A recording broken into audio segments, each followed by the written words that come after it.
तो हमारा आज का टॉपिक है स्कोप ऑफ वेरिएबल्स। तो स्कोप ऑफ वेरिएबल्स होता क्या है? स्कोप मीन्स कि हम एक तरह से रीजन डिफाइन करते हैं। रीजन मतलब एरिया जिसमें हम किसी वेरिएबल को अगर डिक्लेयर कर रहे हैं तो वो उस रीजन में केवल अवेलेबल होगा। ठीक है। तो किस तरह के, जैसे ग्लोबल, लोकल वेरिएबल, इस तरह के स्कोप जिसको बोलते हैं कि वो वेरिएबल कहाँ पे एक्सेसिबल होगा, तो उस चीज को हम डिफाइन करने के लिए यूज करते हैं इस टर्म का, स्कोप ऑफ वेरिएबल, कि कौन सा वेरिएबल कहाँ पे हम अगर डिक्लेयर करते हैं तो वो किस जगह पे एक्सेस हो सकता है, उसकी इंफॉर्मेशन ये प्रोवाइड करते हैं। अब स्कोप ऑफ वेरिएबल्स का सके कि जितने भी वेरिएबल होते हैं वो किसी न किसी स्कोप से एसोसिएट होते हैं या जुड़े हुए होते हैं। जैसे कि अगर कोई फंक्शन के अंदर डिफाइन है तो फंक्शन से एसोसिएट होता है, क्लास के अंदर है तो क्लास के अंदर एसोसिएट होता है। तो scope define the visibility of the variables, कि वो उसकी विजिबिलिटी कहाँ पर है, कैसे है और कौन एक्सेस कर सकता है उसको, वो चीज वो डिफाइन करती है। Next, in other words the scope of variable specified where it may be accessed and not access. कि ये भी चीज डिफाइन कर सकती है कि वो कहाँ पे एक्सेस किया जा सकता है, कहाँ पे एक्सेस नहीं किया जा सकता है। अब कितने टाइप्स के स्कोप होते हैं? पहला होता है फाइल स्कोप। ठीक है। एंड देन सेकेंड होता है लोकल, एंड थर्ड होता है क्लास। तो हम फाइल जो स्कोप होता है उसके बारे में सबसे पहले स्टार्ट करते हैं। फाइल स्कोप होती क्या है? तो फाइल स्कोप क्या कहता है? Consider to be outermost scope, मतलब कि ये सबसे आउटर मोस्ट स्कोप है, कि यहाँ पे अगर हम डिफाइन करें तो वो किसके अंदर डिफाइन हो सकता है, एक्सेस हो सकता है? लोकल के जहां पर है वहां पर भी एक्सेस किया जा सकता है, क्लास के अंदर भी एक्सेस किया जा सकता है। सबसे आउटर मोस्ट होता है जिसको ग्लोबल भी बोल सकते हैं। It is defined as a space outside all function. ये ऑल फंक्शन, ऑल क्लासेस, सबसे बाहर भी डिफाइन किया जाता है। Then variables that have the file scope are accessible throughout the program file and are called global variables, की ये दूसरे फाइल्स के भी अंदर या दूसरे प्रोग्राम के अंदर भी एक्सेसिबल किया जा सकता है। इस तरह के वेरिएबल्स को हम ग्लोबल वेरिएबल्स भी बोलते हैं या कहते हैं। ठीक है, कहा जाता है। नेक्स्ट है, अब इसको कैसे डिफाइन करेंगे? तो उसके लिए देखो, हम लोग दो फाइल बना लेंगे, दो सेपरेट फाइल बना लेंगे। जैसे कि ये प्रोग्राम वन करके मैं एक फाइल ये बना देता हूँ, programme one, this is a programme one dot CPP. और एक और फाइल बनाता हूँ, प्रोग्राम टू डॉट सीपीपी। ठीक। अब यहाँ पे प्रोग्राम वन में जो है, हम मेन फंक्शन रखे हुए हैं, लेकिन पहले प्रोग्राम टू के अंदर कोड लिख लेते हैं। तो प्रोग्राम टू के अंदर आते हैं और इसके अंदर मैंने लिख दिया है include iostream, iostream using namespace. देन यहाँ पे क्या लिखेंगे? यूजिंग नेम स्पेस आप लिख सकते हो सी आउट करने के लिए, लेकिन फिलहाल यहाँ पे हम डिफाइन करते हैं। आप देखो यहाँ पे मैंने एक वेरिएबल बनाया, लिखा एक्सटर्न। एक्सटर्न एक कीवर्ड होता है जिसके थ्रू वेरिएबल बना सकते हैं। तो मैंने इंटीजर आई एक वेरिएबल डिफाइन कर लिया यहाँ पे। ठीक। External variable. और इसके अंदर मैंने एक फंक्शन बना लिया, void डिस्प्ले, डिस्प्ले। ठीक। void डिस्प्ले नेम से एक फंक्शन मैंने बना लिया इसके अंदर। और मैंने यहाँ पे लिख दिया सी आउट दिस। ठीक। तो हम ऐसे डायरेक्टली भी लिख सकते हैं सी आउट। और सी आउट इसलिए मैंने, देखो यहाँ पे सी आउट लिखा हुआ है, यहाँ पे मैंने लिख दिया program one. Programme one, programme one का जो आई वैल्यू है वो है आई इक्वल। और यहाँ पे मुझे स्टैंडर्ड अगर डिफाइन करना तो यहाँ पे हमको यूजिंग नेम स्पेस लिखना होगा, यूजिंग नेम स्पेस स्टैंडर्ड, तब हम सी आउट का यूज कर सकते हैं। ठीक। अब देखो ये आई वेरिएबल यहाँ पे एक्सेसिबल नहीं हो रही है, तो यहाँ पे आई हम कैसे डिफाइन करेंगे? तो यहाँ पे हम आई को इनिशियलाइज भी करना होगा, तो आई को इसके अंदर इनिशियलाइज कर लेंगे, लिखेंगे I equal I minus T, या जो भी डिफाइन करना। तो मैंने यहाँ पे I equal I minus T यहाँ पे लिख लिया। ठीक। देन अब यहाँ पे देखो आई में क्या दिक्कत आ रही है, यहाँ पे हमको ऐसे स्पेसिफाई करना होगा। ठीक, यहाँ पे हमने कॉन्केट सही से नहीं किया है, यहाँ पे ऑपरेटर्स का यूज करके यहाँ डिफाइन कर लेंगे। ठीक, ये स्पेस जरूरी नहीं है, स्पेस दोगे तो भी कोई दिक्कत नहीं है। ठीक है, तो यहाँ पे कोई स्पेस रिकॉर्ड नहीं, एंड हमने न्यू लाइन के लिए डिफाइन किया। तो मैंने एक वेरिएबल डिफाइन किया एक्सटर्न इंट आई, और उस आई वेरिएबल को यहाँ पे मैंने कि उसके अंदर जो भी वैल्यू होगा वो क्या होगा, -3 हो जाएगा। ठीक, क्लियर। अब इस फंक्शन को प्रोग्राम टू को इसके अंदर इंक्लूड करना है। तो प्रोग्राम टू को अगर मुझे इसके अंदर इंक्लूड करना है तो मैं क्या डिफाइन करूंगा, यहाँ पे लिखूंगा हैज इंक्लूड, और हैज इंक्लूड मैं लिखूंगा यहाँ पे। अब देखो डबल कोटेशन के अंदर उस प्रोग्राम का नाम लिखेंगे, तो डबल कोटेशन के अंदर डॉट स्लैश, और मैं प्रोग्राम वन। अब देखो जो आपका सेकेंड प्रोग्राम होता है, देखो यहाँ पे सीपीपी डिफाइन किया है यहाँ पे। अब इस प्रोग्राम का नाम हम लिख देते हैं प्रोग्राम टू डॉट सीपीपी। ठीक, यहाँ पे मैंने इंक्लूड कर लिया। तो ये आपका इंक्लूड होता है, इंक्लूड इसी तरीके से डिफाइन किया जाता है। ठीक है, तो इंक्लूड यहाँ पे अगर मेरा हेडर फाइल है तो भी लिखेंगे, लेकिन अगर हेडर फाइल नहीं है तो यहाँ पे इसको ये ब्रैकेट हटा देते हैं। ठीक, ऐसे लिखेंगे। तो ये आपका प्रोग्राम टू यहाँ पे इंपोर्ट होगा। ठीक, अब मुझे यहाँ पे डिस्प्ले फंक्शन यूज करना है, तो डिस्प्ले फंक्शन अगर यूज करें, देखो यहाँ पे, तो डिस्प्ले फंक्शन किसके अंदर है, उस प्रोग्राम टू के अंदर है। तो देखो यहाँ पे अगर मैं उसको एक्सेस करूँ तो मुझे यहाँ पे आउटपुट मिलना चाहिए। तो यहाँ पे एरर क्या आ रहा है, अनडिफाइंड रेफरेंस टू आई। आई यहाँ पे अनडिफाइंड रेफरेंस है, तो यहाँ पे हम आते हैं मेन प्रोग्राम में भी, तो यहाँ पर भी एक वेरिएबल बना लेते हैं इंटीजर आई इक्वल 10, उसको इनिशियलाइज कर दिया 10। ठीक है, तो जैसे मैंने 10 को इनिशियलाइज किया, अब कह रहा है कि आई अनडिफाइंड रेफरेंस। अब यहाँ पे देखो, तो आई के अंदर मैंने 10 डाला, तो उस प्रोग्राम में, उस प्रोग्राम टू में जो वैल्यू थी आई की, उसमें असाइन हो गई वैल्यू ग्लोबली। दिख रहा है आपको, मैं साइड बाय साइड को उसको स्प्लिट कर देता हूँ प्रोग्राम को। ये रहा आपका program two, this is program two five, this is program one five. ठीक है,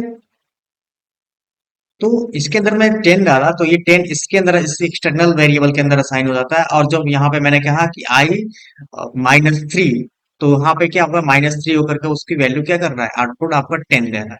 ठीक है, क्या हुआ, 10 -3 हुआ, तो यहाँ पे आई -3 करेंगे तो 10 -3 क्या होगा, 7 ही प्रिंट होगा। यहाँ पे प्रोग्राम वन में 7 आई इक्वल 7। ठीक है, तो इस तरीके से हम ग्लोबल ये फाइल स्कोप के वेरिएबल को भी एक्सेस कर सकते हैं। अब देन यहाँ पे अब डिफाइन किया यहाँ पे, अब देखो तो यहाँ पे हम फिर डिक्लेयर कर रहे हैं। तो एक्सटर्नल वेरिएबल को क्या होता है, यहाँ पे अगर उस नेम से वेरिएबल यहाँ पर डिक्लेयर कर रहा है तो उसी वेरिएबल को रिकॉल करता है जो आपका फाइल उस फाइल स्कोप में, इस प्रोग्राम को मैं जो इंक्लूड मैंने किया। ठीक है, अब क्या करना है, जैसे कि अब देखो थोड़ी सी चीजें यहाँ पे थोड़ा सा और कंफ्यूजन ना हो, इसके लिए हम क्या करेंगे, यहाँ पे जैसे कि मैंने यहाँ पे डिफाइन किया आई इक्वल आई, और आई इक्वल आई प्लस 9 हम कर देते हैं, देन 9 या 10 ऐड कर देते हैं, कुछ भी ऐड करें। ऐड जैसे ही करेंगे, देखो यहाँ पे अब वैल्यू क्या आपको मिलेगी, यहाँ पे मैं रन कर लेता हूँ, 16 मिल रहा है। ठीक है, देन अब 16 ऐड करने के बाद फिर क्या करेंगे, यहाँ पे देखिए ये तो आपका प्रोग्राम हो गया। अब इसके अंदर जो वैल्यू है वो प्रिंट करूँ मैं। ठीक, तो यहाँ पे मैं प्रिंट कर लेता हूँ। यहाँ पे डिस्प्ले करने के पहले मैं इस प्रोग्राम का भी जो वैल्यू है वो प्रिंट कर लेता हूँ, आई की वैल्यू जो क्या है वो प्रिंट कर लेता हूँ। तो यहाँ पे मैं लिख देता हूँ प्रोग्राम वन। ठीक, तो उसके पहले हम डिफाइन करेंगे डिस्प्ले का ना, डिस्प्ले के पहले हम डिफाइन कर लेंगे प्रोग्राम वन, जैसे हमने लिखा वहां पर I equal then S I then and L same S. ठीक, तो यहाँ पे हमने लिख दिया प्रोग्राम वन, और this is program two file. ठीक, ये कम, यहाँ में मैंने वन टू लिख दिया। अब यहाँ पे रन कर लेते हैं प्रोग्राम को।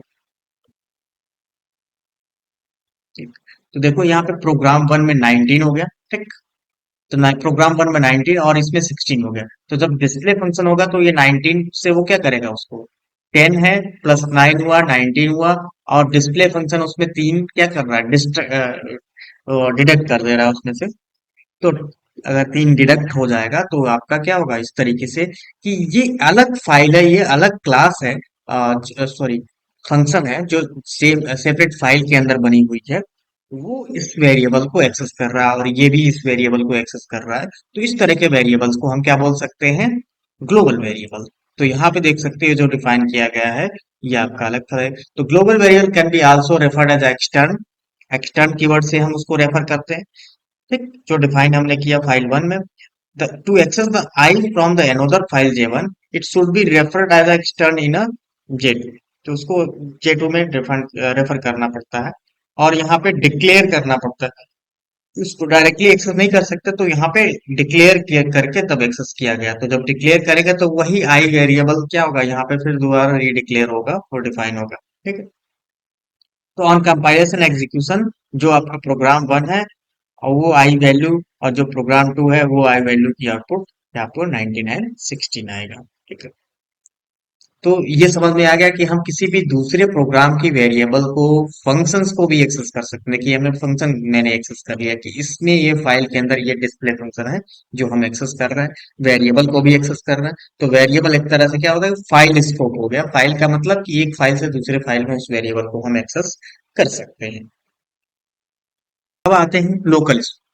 तो local scope is defined as being limited to the braces, कि अगर जिस ब्रेसेस या जिस ब्रैकेट के अंदर वो डिफाइन किया गया है फंक्शन के, या किसी कंट्रोल स्ट्रक्चर के like for while if switch, तो उसके लिमिटेशंस के भी आप उसके अंदर जो बनाएंगे, तो वो वेरिएबल क्या होता है, केवल उसी के अंदर एक्सेस किया जा सकता है, उस बेसिस के अंदर ही एक्सेस किया जाता है। तो लिमिटेशंस हो गई, उसके आउटसाइड हम उसको यूज नहीं कर सकते, एक्सेस नहीं कर सकते। इस तरह के वेरिएबल्स को हम लोकल वेरिएबल्स बोलते हैं। अब लोकल वेरिएबल्स कैसे बनाते हैं, जैसे कि मान लो मैंने एक वेरिएबल बनाया है यहाँ पे, मान लो ये फंक्शन है, ये मान लो ये फंक्शन है, यहाँ पे एक मैंने वेरिएबल बनाया इंटीजर x इक्वल 5, ठीक। तो this is a local variable, local variable,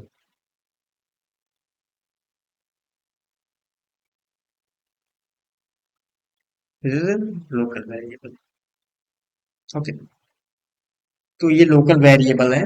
अब इस वेरिएबल को अगर मैं यहाँ पे एक्सेस करूं तो एक्सेस होगा, वो यहाँ पे लिख दिया मैंने x इक्वल,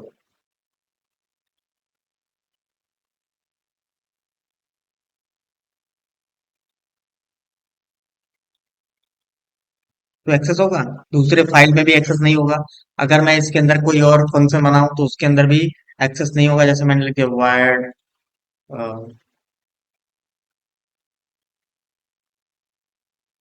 ग्रीट, इसके अंदर भी ये फंक्शन, ये सॉरी ये वेरिएबल एक्सेस नहीं हो सकता। देखो यहाँ पर भी एरर थ्रो कर रहा है और कह रहा है कि एक्सेस अनडिफाइंड, ठीक। तो वो इस फंक्शन के बाहर दूसरे उसी फाइल के दूसरे फंक्शन में भी एक्सेस नहीं किया जा सकता, दूसरे क्लास में भी एक्सेस नहीं किया जा सकता, ठीक है। तो इस वजह से क्या होता है कि ये एक्सेस नहीं किया जा सकता। जैसे कि यहाँ पे देखो ये दूसरे फाइल में, जब सेम फाइल में भी एक्सेस नहीं किया जा रहा तो दूसरे फाइल में एक्सेस करना मुश्किल है, ठीक है। क्योंकि ये एक तरह से क्या होता है, उसकी लिमिटेशन हो गई कि ये एक्स वेरिएबल ये यहाँ पे डिफाइन, और ये जो क्या था, ये out of scope, all scope, मतलब फंक्शन से बाहर बनाया गया था ये एक्सटर्नल वेरिएबल। तो वो एक्सटर्नल वेरिएबल हम डायरेक्टली यूज कर सकते हैं, ठीक है। कहीं भी किसी भी फाइल के अंदर किसी चीज के अंदर हम डिफाइन कहीं यूज कर सकते हैं उसको। और ये आपका एक लोकल वेरिएबल होगा जो एक्सेस नहीं किया जा सकता। तो ये हमारा हो गया file scope variable, file scope variable. और ये हो गया हमारा local scope variable, local scope variable. अब इसको एक्सेस नहीं कर सकते, कैन नॉट एक्सेस,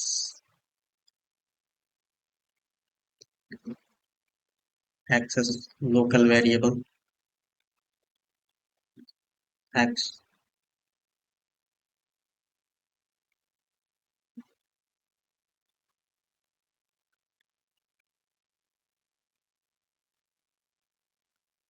ठीक। तो हम उस लोकल वेरिएबल को हम यहाँ पे एक्सेस नहीं कर सकते। क्लियर? तो आपको समझ में आ गया file scope and local scope क्या होता है। देन उसके बाद आते हैं लोकल स्कोप के बाद क्लास स्कोप क्या होता है। तो class scope when you declare a class in C plus plus. ठीक। तो उसके अंदर जो वेरिएबल्स होते हैं फंक्शन होते हैं उसके अंदर, ठीक, by default only accessible with in the class. Means कि बाय डिफॉल्ट तो प्राइवेट होते हैं और वो उसी क्लास के अंदर वो एक्सेस किए जा सकते हैं। This means that other function or parts of program outside the class cannot directly use or see those members। ना ही आप उसको व्यू कर सकते हैं या एक्सेस कर सकते हैं और ना ही मॉडिफाई कर सकते हैं आउटसाइड द क्लास। ठीक। जिसको हम क्या बोल सकते हैं, this is known as class scope. ठीक है।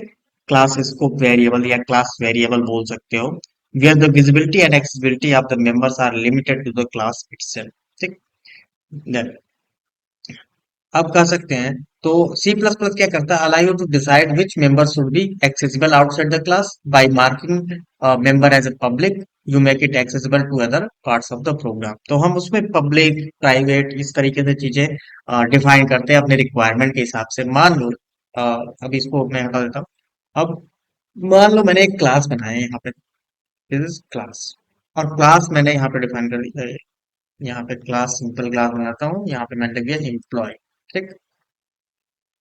और मैंने एक मेंबर बनाया यहाँ पे, डायरेक्टली मैंने यहाँ मेंबर बना लिया यहाँ पे स्ट्रिंग एम्प्लॉय नेम, और एम्प्लॉय नेम मैंने यहाँ पे लिख दिया रमेश। और ये मैंने लिख दिया। देन तो ये हो गया, और क्लास को लास्ट में यहाँ पे सेमीकोलन से क्लोज किया जाता है, तो यहाँ पे सेमीकोलन से मैंने क्लोज कर दिया। अब ये जो मेंबर है, ये जो वेरिएबल मेंबर है, ये बाय डिफॉल्ट प्राइवेट होता है। तो अगर मैं इसको एक्सेस करना चाहूँ तो इसका ऑब्जेक्ट बनाऊंगा। अभी फिलहाल के लिए मैं इसको कमेंट कर देता हूँ इन लोगों को। अब मान लो मुझे क्या करना है, उसको एक्सेस करना, उस क्लास को एक्सेस करना, तो मैंने लिख दिया यहाँ पे एम्प्लॉय, ऑब्जेक्ट बना लिया। और ऑब्जेक्ट बनाने के लिए मैंने लिख दिया ई इज ऑब्जेक्ट नेम। ठीक। हो गया। अब मैं यहाँ पे उसके नाम को एक्सेस करना चाहूँ तो यहाँ पे देखो एम्प्लॉय नेम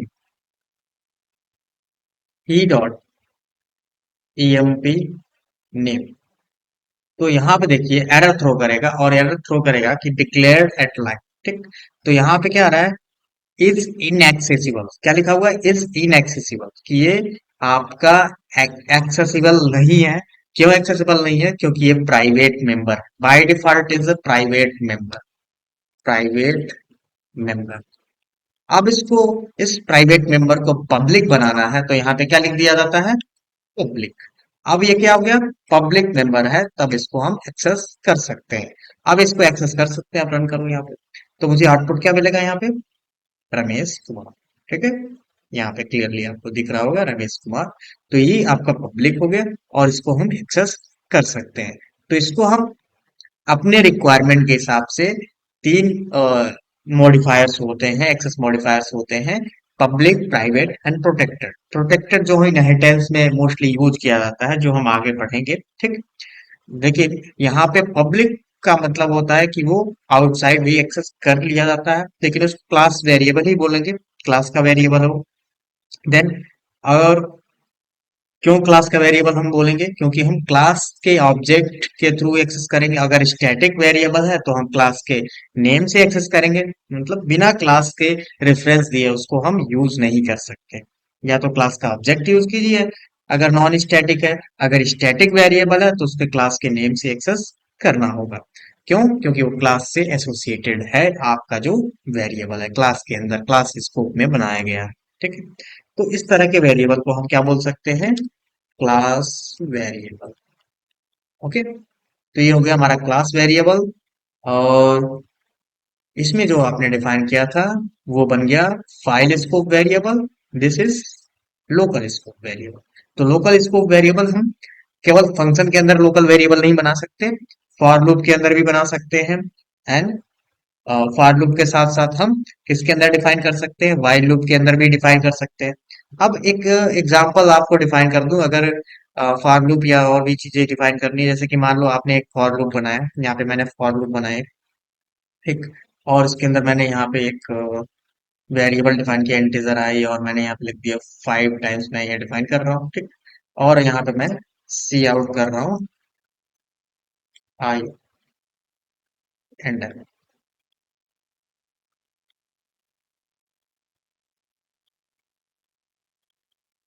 तो ये जो वेरिएबल है, ये जो इसके अंदर बना, ये लोकल वेरिएबल इंटीजर है, क्योंकि ये इसके अंदर डिफाइन किया गया है। अब मैं यहाँ पे इसको प्रिंट करूँ तो ये 1 से लेकर के 0 से लेकर के 4 तक ये आउटपुट देगा। लेकिन अगर मैं इसके बाहर उस वेरिएबल को एक्सेस करूँ तो वो एक्सेस नहीं होगा। क्यों? क्योंकि ये वेरिएबल ऑलरेडी डिफाइंड। अब जैसे देखो यहाँ पे ये जो आई वेरिएबल है, ठीक, ये इफेक्टेड होगा, मेरे ख्याल से ये प्रिंट होगा। तो यहाँ पे मैं चेक कर लेता हूँ, ये प्रिंट होना चाहिए, तो हम किसी और नेम से बना लेते हैं। देखिए 10 प्रिंट हो रहा है, 10 का मतलब ये वाला प्रिंट हो रहा है, ठीक। तो हम किसी और नेम से ये वेरिएबल बनाते हैं जिससे कॉन्फ्लिक्ट ना हो, ठीक है। तो एक्स वेरिएबल मैंने बनाया।